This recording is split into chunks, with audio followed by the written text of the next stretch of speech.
Hola amigos, Antonio Maeso, bienvenidos al canal. Una rotura típica que vemos en muchas motos es la de las estriberas cuando hay una caída, posiblemente, ¿no? En este caso, fijaros en esta pieza, no sé de qué moto es exactamente, pero es una pieza muy grande que lleva unidas la estribera trasera con la delantera.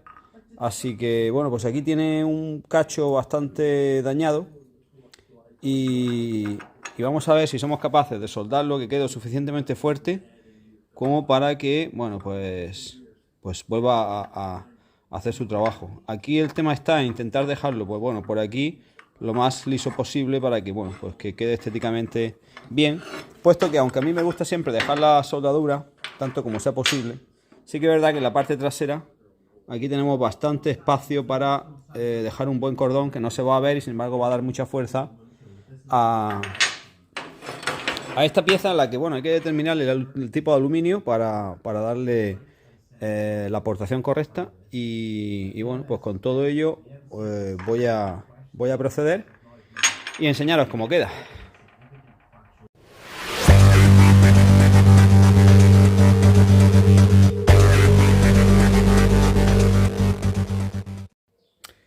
Y aquí la tenemos, ya soldada. La verdad es que un casting, una fundición sucia, una fundición muy contaminada, ya que eso se nota cuando vas haciendo el charco y vas fundiendo el aluminio y ves cómo salen impurezas por todos lados y tienes que parar, limpiar constantemente.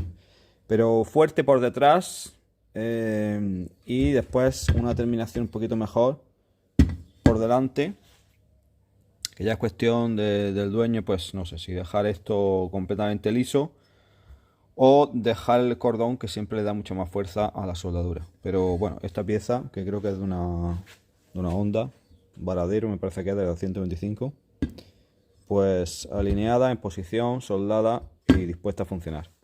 Hasta pronto.